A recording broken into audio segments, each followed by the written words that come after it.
Good evening, Nurse Brannigan. Good evening, Doctor.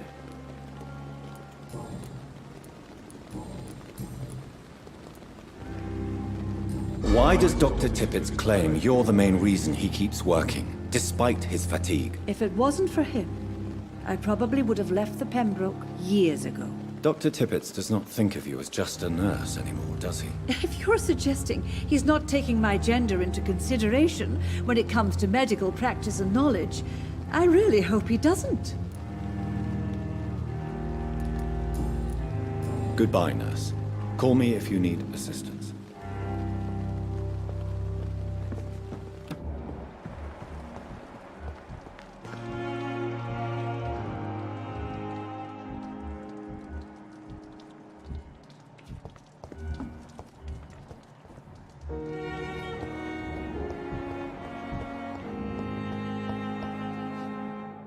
Good evening, sir. Can I help you? Unless you're here to fix my face. No. I don't think you can help me. I'm Dr. Reed. I've recently taken the position of head surgeon here. War injuries, am I right? You guessed right, Doctor. German shell took my pretty little mug right off. But they still call me Thomas Elwood.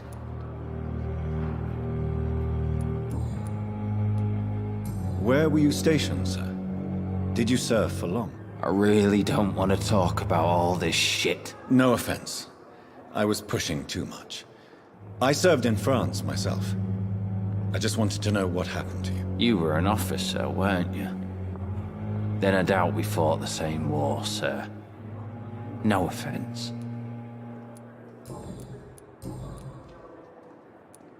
How is your stay with us, Mr. Elwood? Oh, it's bliss. I just escaped death in the trenches to be surrounded again by the moans of the dying. Can I ask you precisely why you're a patient here? It's the pain, sir. The drugs don't work. It just hurts under the scars, if you get my drift. Can I do anything for your pain? Nurses gave me a bunch of pills. No effect.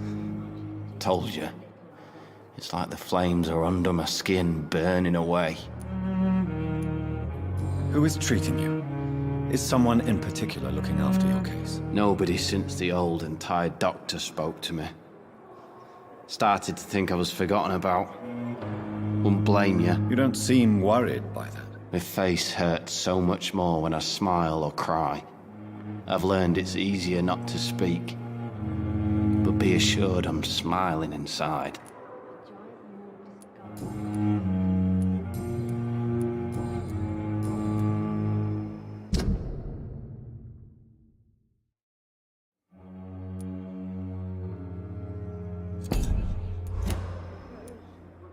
Soldier, do you need assistance? I'm fine. Just do something for this pain, will you? That's all I'm asking.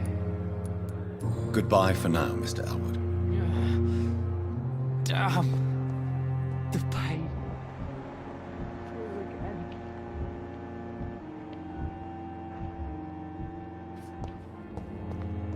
It's locked. Good evening, Mr. Hampton. How do you feel? Dr. Reed, is it? Oh, sir, I must apologize for my behavior. What do you mean? I was not myself in the factory. Fear and exhaustion made me say awful things to you, I'm afraid. You remained perfectly nice and polite. A little delirious, perhaps. But who wouldn't be after enduring an abduction? Thank you, Doctor. That's a relief. Now all I need to do is rest and return to my flock.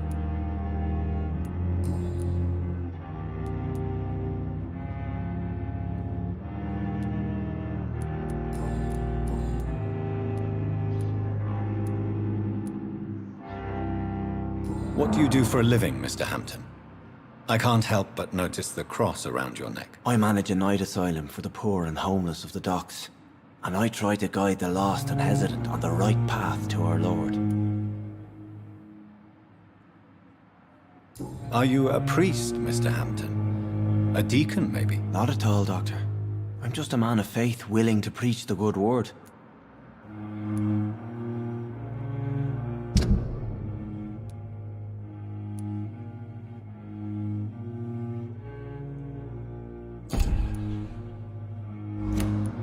Why didn't you use your cross against William Bishop?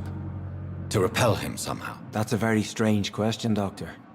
A cross is no magical token, if that's what you were trying to say. Not mine, anyway.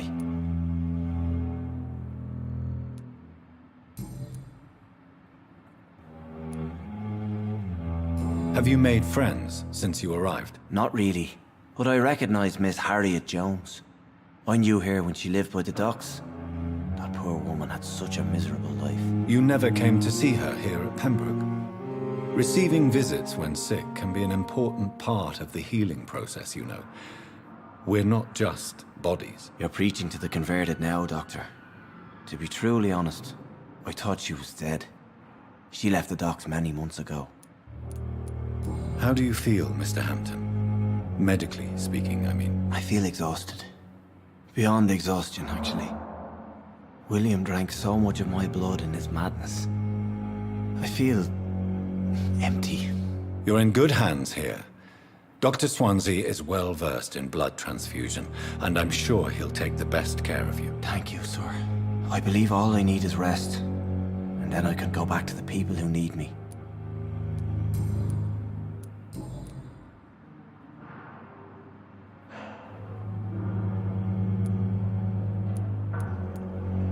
What is the general situation in the East End docks? The situation has always been tough, with a lot of tensions between the gangs and the Dockers' trade union.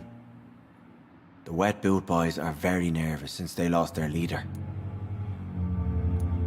Who leads the gang now? Since Clay Cox went missing, it's his wife Edwina who runs the show, with the assistance of her minion, Booth Digby. Has the gang been threatening you? Ah, no. I've had this nickname for so long, you know, the sad saint of the East End. No one dares to bug a saint, not even criminals. How did you end up in William Bishop's den? I had received alarming news about his recent behavior. I went to his place and he refused to let me go. Why did he abduct you? William was an alcoholic. His addiction suddenly changed to blood. I don't know why. Just like a patient I met here. This Miss Hawcroft.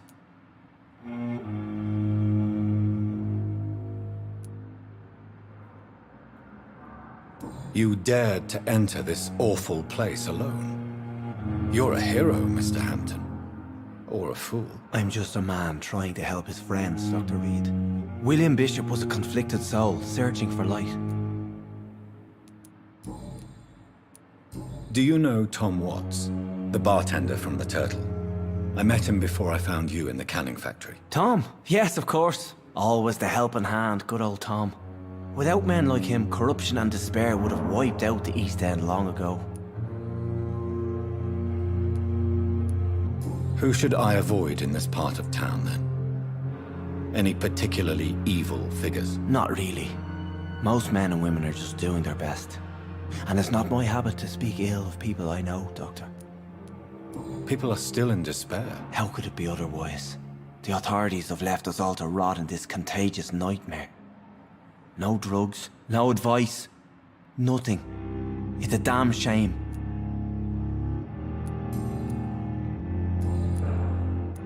Goodbye, Mr. Hampton. We'll talk again later.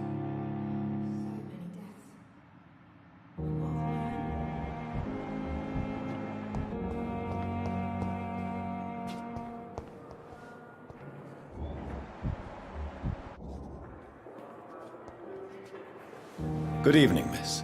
I'm Dr. Reed, the new surgeon at the Pembroke Hospital. And who are you? Your name has no meaning to me, mortal. You're nothing but dust blown by the winds of eternity. I beg your pardon. What are you begging for, mortal? My clemency?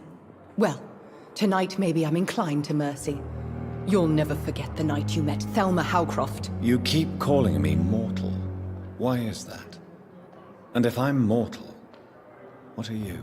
Well, Dr. Reed, if you must know, I'm a vampire.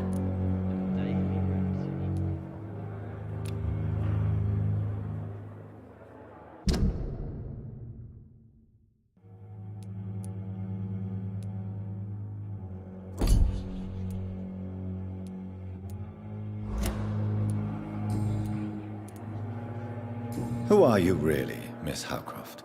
I mean, apart from being a vampire. Is that not enough for you, puny mortal? What do you require? Proof of my powers? I'm curious to know who you were before becoming a vampire. It was such a long time ago, I don't remember. Centuries of unholy life can have strange effects on one's minds, you see?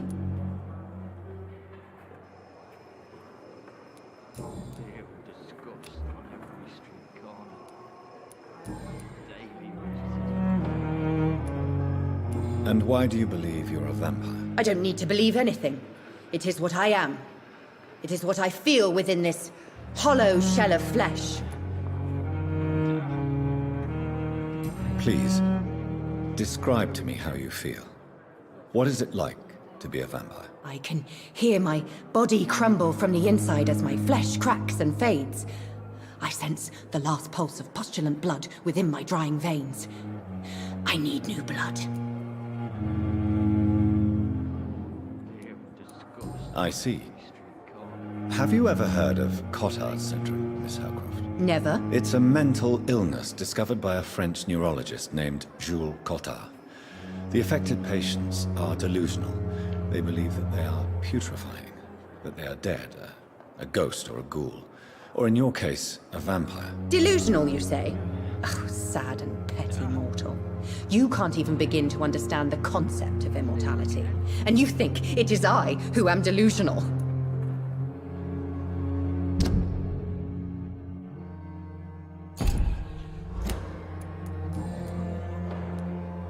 I'm assuming you must be a patient here.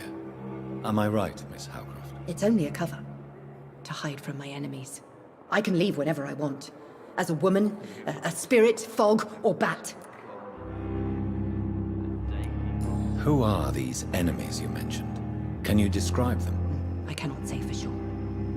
But I sense their eyes on me from nearby. I feel them watching me every time I visit the garden near the morgue. The staff here are not your enemy. They're here to help you, to care for you. I'm not speaking of the doctors in white. I'm speaking of the men and women who hunt me. For I am a vampire! I see. Don't worry. These people will not find you here. I'll personally make sure they leave you alone. Thank you, mortal. But do not interfere with them, for you are no match for those that hunt me.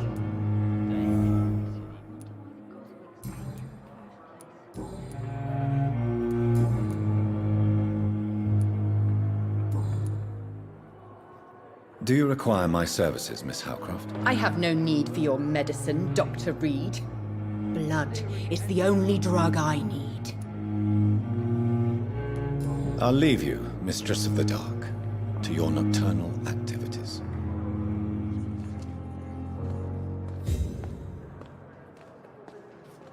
Fear and disgust on every street corner. The daily routine. I wonder what your last thoughts would be, sir.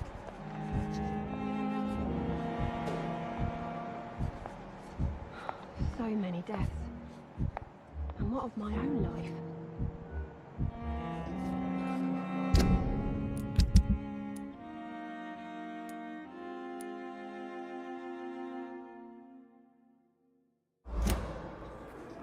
Good evening, nurse. Good evening, Doctor. I don't think we've been introduced yet.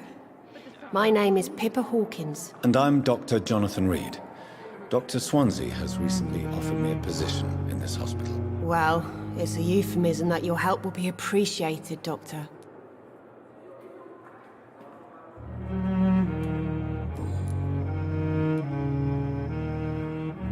How would you describe the situation at the Pembroke Hospital? It's serious. The flu is wreaking havoc amongst the staff and patients. We are running out of everything.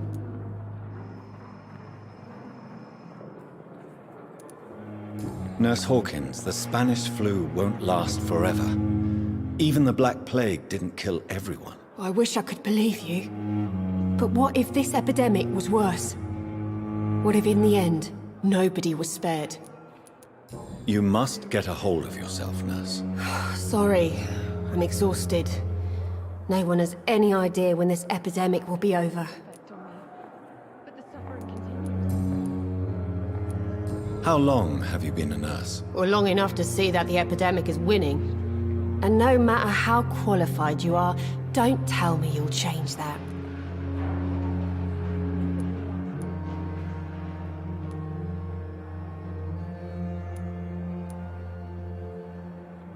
You'd be surprised what dedication can achieve, Nurse Hawkins. In medicine, sometimes we're just a test result away from a miracle. Sorry, Doctor. I don't want to sound bitter, but I'm just too tired to give a pep talk like Nurse Brannigan. How is the Pembroke staff coping with the epidemic? Well, not well. Milton, the ambulance driver, is even more grumpy than usual, especially concerning doctors.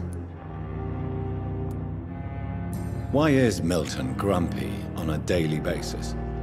Is it just an act? Milton's not the kind of man who's bothered about a bad reputation, whether he deserved it or not.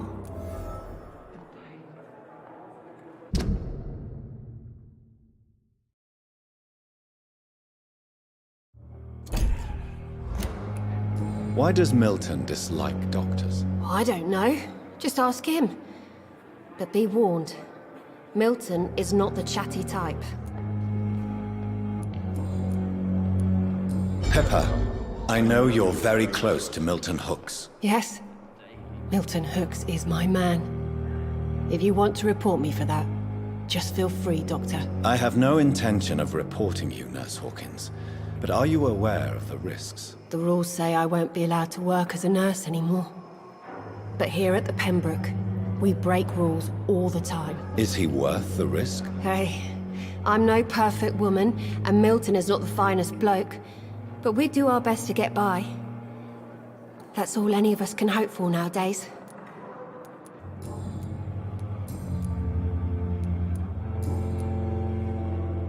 Do you need medical help yourself, nurse? I'm fine, really. I just need to sleep. Goodbye, Nurse Hawkins.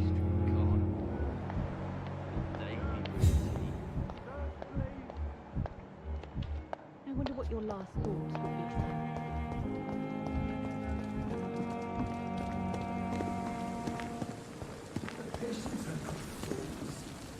Good evening, Milton. Good evening, Doctor. Still trying to save lives? What's going on between you and Nurse Hawkins? Pippa's tired. Tired of all this shit. Tired of all those corpses piling up.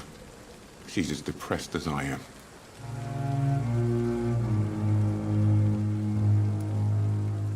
During the war, I witnessed a few couples just like you come together in difficult circumstances. It can be very damaging. Maybe you're right. But we support each other. And that's all that matters. You do realize you could both get fired. Hospital staff are not meant to have intimate relationships with one another. Come on, Dr. Reed. Do you know how many rules are broken in this hospital every day just to keep it running? There's nothing wrong with what we're doing. Goodbye, Milton.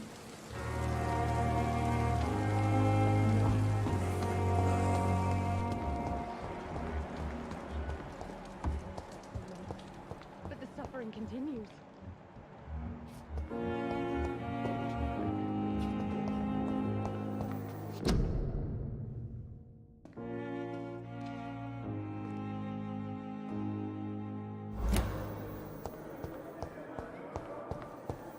You are going to reveal all your secrets to me.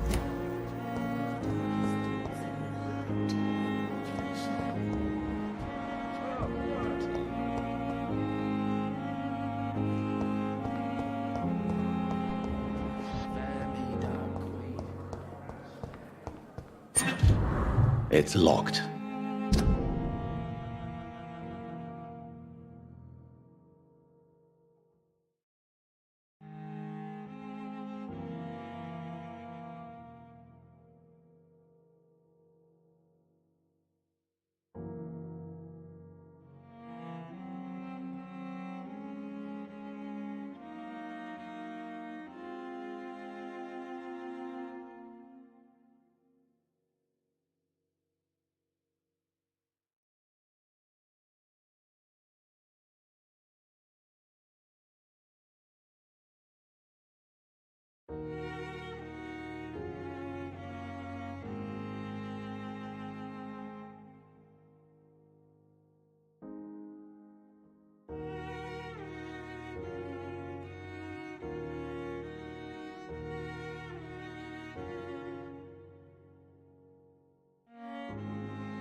It's locked, all right.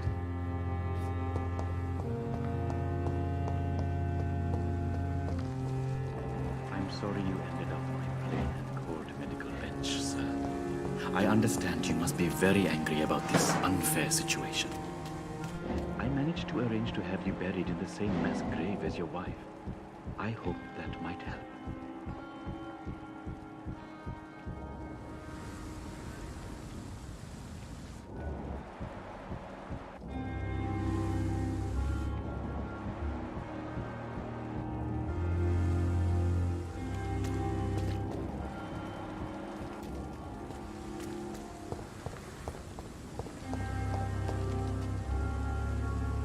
I'm sorry you ended up... Thelma Howcroft said she was being watched by vampire hunters.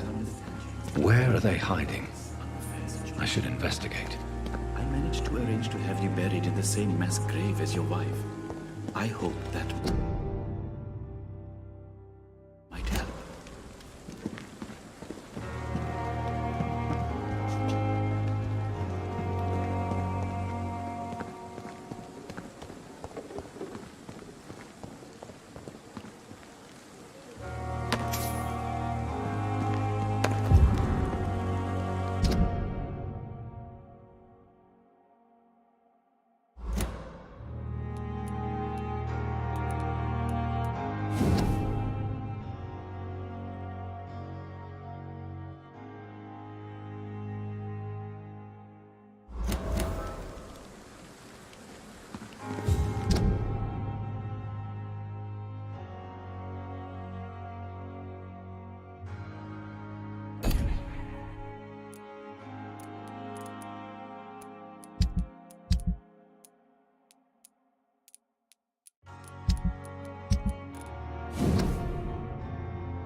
I hope that might help.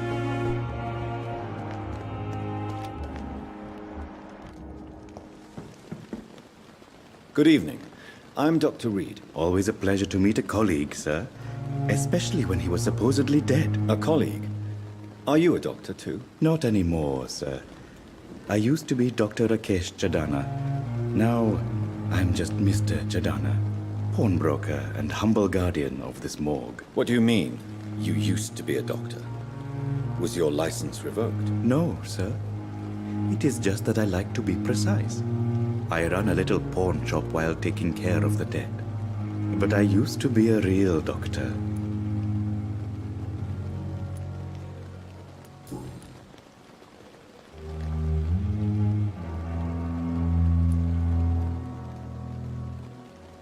Do you work here alone? Yes, very easy work, sir. All I have to do is watch a few bodies. The situation was very different when the main morgue was still open.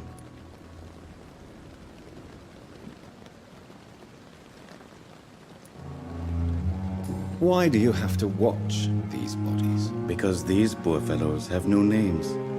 We keep them in case someone comes looking for the missing. Sadly, very rarely happens. Why close the hospital's main morgue? It was for sanitary reasons after the beginning of the epidemic. Cadavers had to be moved to the nearest mass grave. Are you afraid or uneasy being surrounded by so many corpses? Why should I?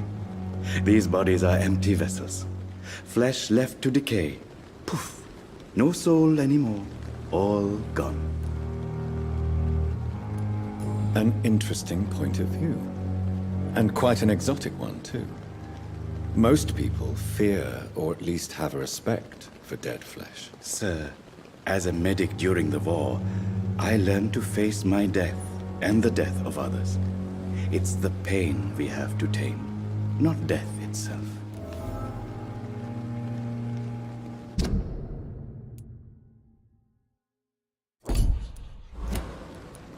How did you get this job? After I left the army, I worked as an undertaker down by the docks. A dangerous place with many an unpleasant business there. Milton Hooks helped me get a job here. Have we met before? I don't think so, sir. Why? When we first talked, you said you were glad to meet me since I was reported dead. Funny story, sir. Your sister came here a few nights ago. You were missing, and she was looking for your body.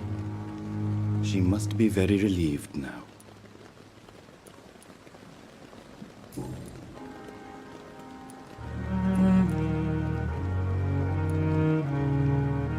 A pawnbroker?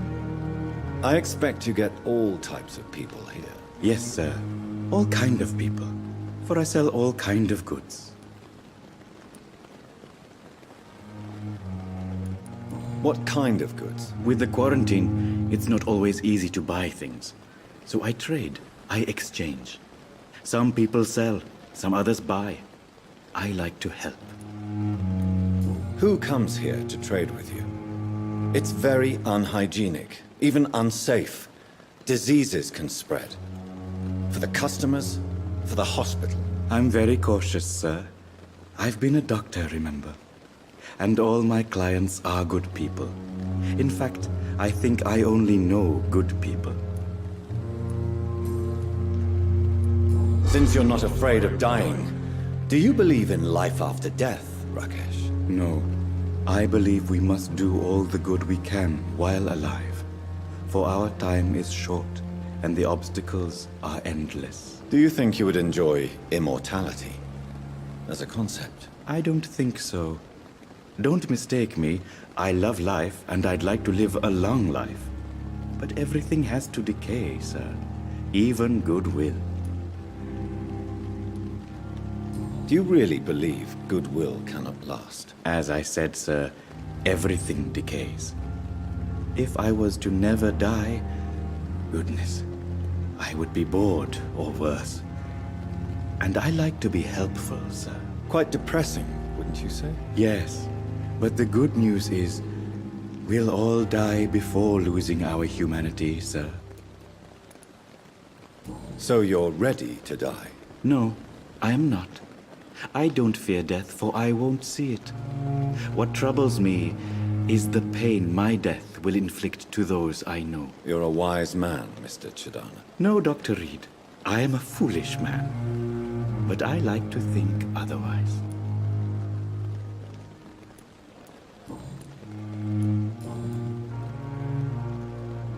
Do you need medical attention? I'm feeling all right, Doctor.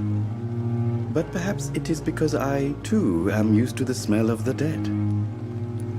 Please show me what you have to sell. Of course. It's just trinkets and curios, really. But I'm sure they can be useful.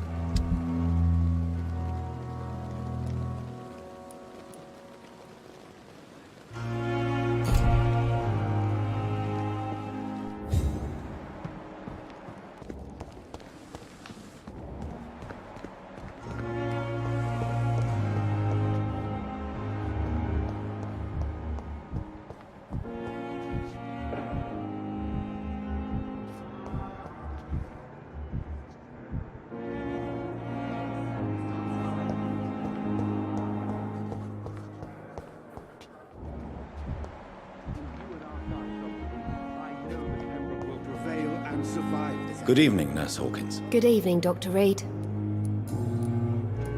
Pepper, are you sure you want to leave this hospital? To become a nurse was a little girl's dream.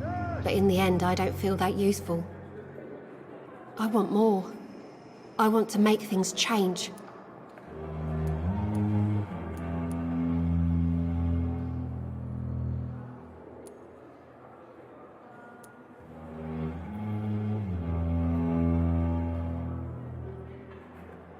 You should be proud of what you've achieved.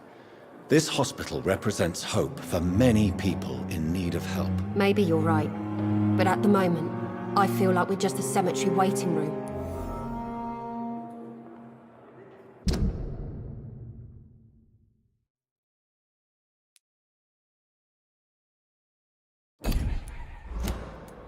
What steps are you prepared to take to feel more useful? I don't know yet. My sister believes that the real fight is in the streets nowadays.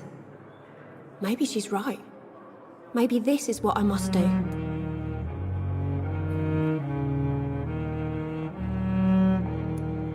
If you feel that saving lives is not useful enough, perhaps it means that you've lost faith. On the contrary, my faith has never been stronger.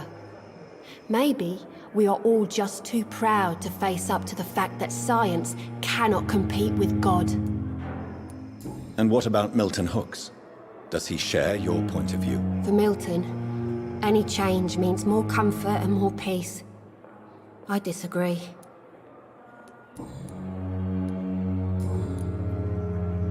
Goodbye, Nurse Hawkins.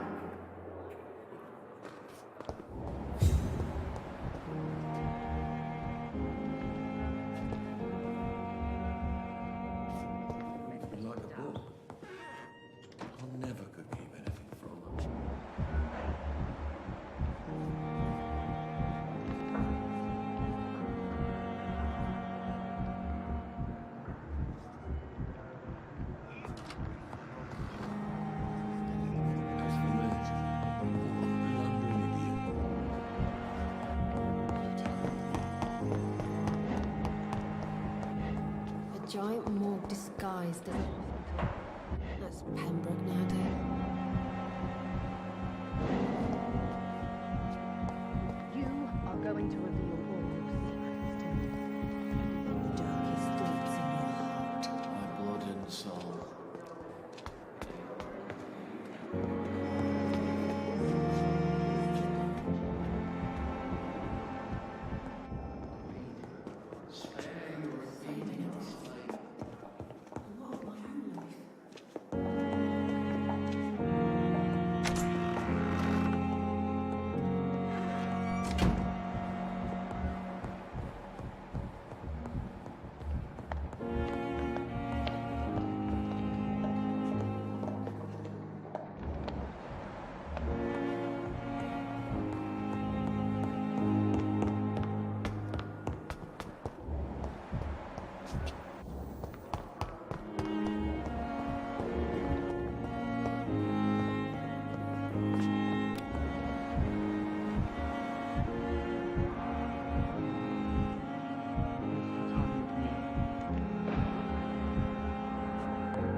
Good evening, sir. I'm Dr. Reed. I believe we're going to be colleagues. Reed? Yes, I've been informed about your arrival. I'm Waverly Ackroyd. Welcome aboard, I suppose. Does my arrival inconvenience you in some way, Dr. Ackroyd? Let us just say that I don't particularly share Dr. Swans's enthusiasm for hiring you. What we need here are reliable professionals, not overrated dabblers.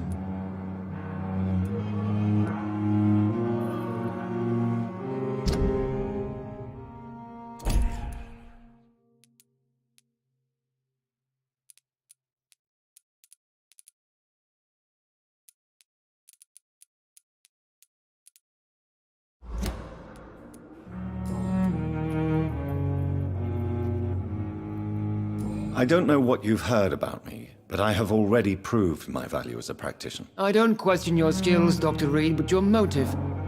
Is it money, fame, or are you truly dedicated? And what exactly is that supposed to mean? I served in the war just like you. But unlike you, I did not use the wounded to play the modern sorcerer. Be careful what you insinuate, Dr. Ackroyd. I only want you to admit you used those men to improve your theories.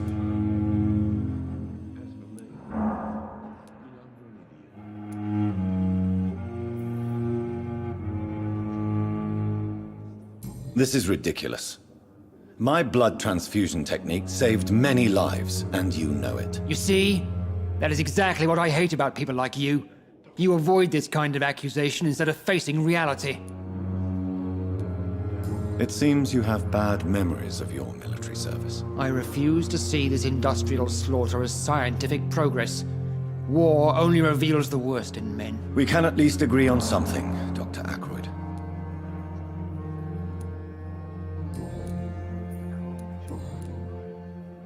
If you have a problem with me, Dr. Ackroyd, please feel free to tell me. Dr. Swansea has imposed your presence on this hospital without asking anyone's advice. The benefit of his position. but I don't agree with it. I know we've never met before, but I believe this hospital could use all the help it can get. You will agree with that, I'm sure. Oh, but I have heard about you, Dr. Reed. Of course, you can't say the same about me, since I have not wasted my time courting the press.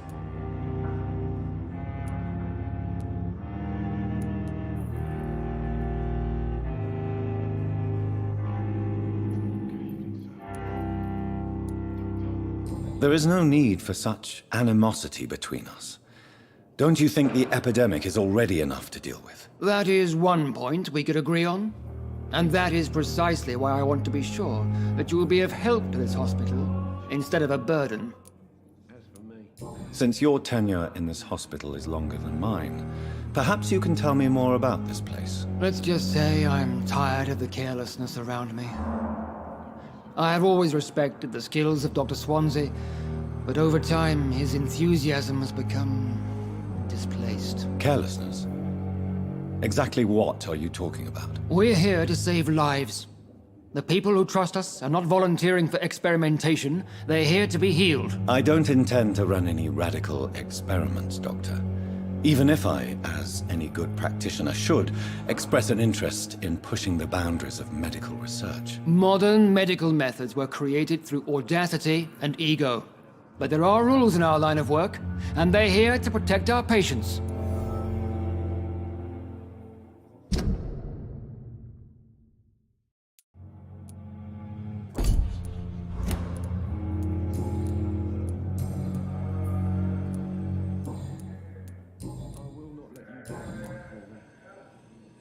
Do you need my assistance? Not at all. I'm sure that you are used to gaining people's trust with your impressive skills. Well, it will not be the case with me.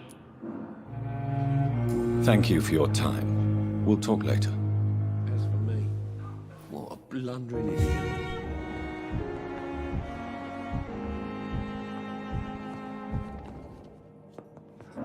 What can I do for you, Doctor?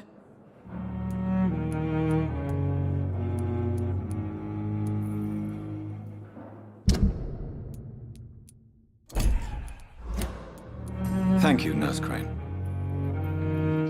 Nice, sweet girl. Doctor, reads me like a book. Good evening.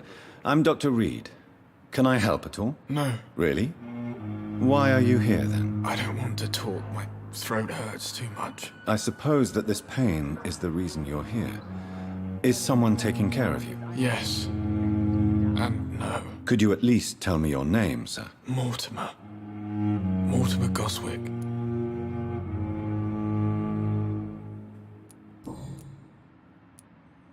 Tell me about yourself, Mr. Goswick. I don't want to talk, Doctor.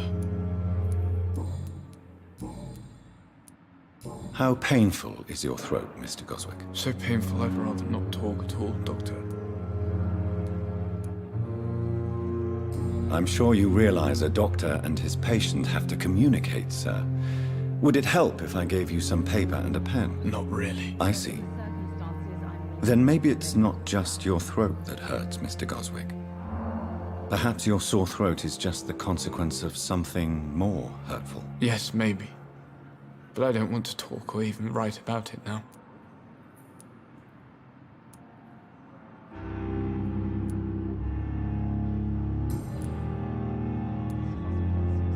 Do you need any help? I'm afraid I may, sir. I don't mean to be a burden. You are not a burden, sir. Healing you is my responsibility. And you have my gratitude for that. I have to go now, sir. But don't hesitate to contact me if you need any help. I'm all right. Don't waste your time with me.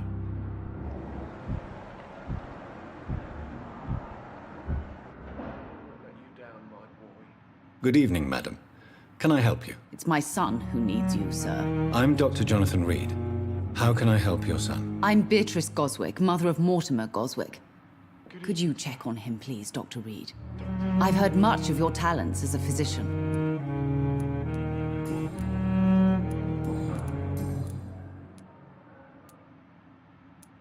What can you tell me about yourself, Mrs. Goswick? Not much to say. Just take care of my Mortimer and I'll cover all the expenses. That's all that matters. May I ask if you have an occupation, Mrs. Goswick? I'm a teacher by profession. I teach young women who are more ambitious about their futures than their families. Are you really that rich? Most of the patients here are of a more humble origin, if I may say so. Yes, thanks to my husband. May he rest in peace. I can cover any needed medical expenses.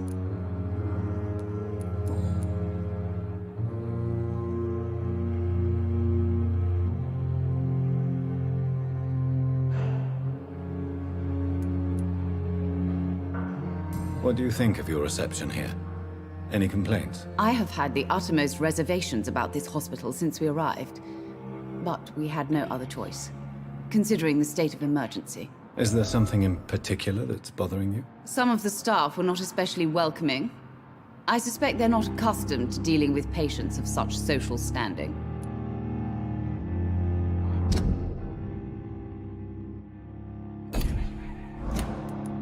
Tell me more about your arrival at the Pembroke Hospital.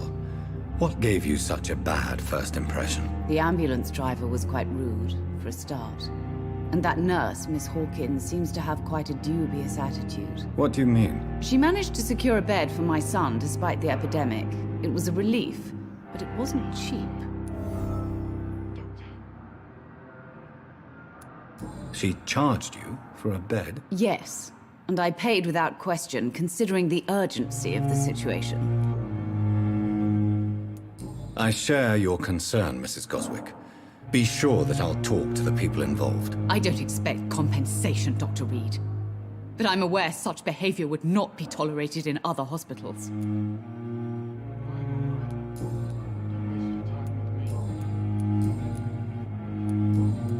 Do you require medical attention as well, Mrs. Goswick? I have other concerns right now, Doctor. But I'm fine, thank you. Goodbye, Mrs. Goswick.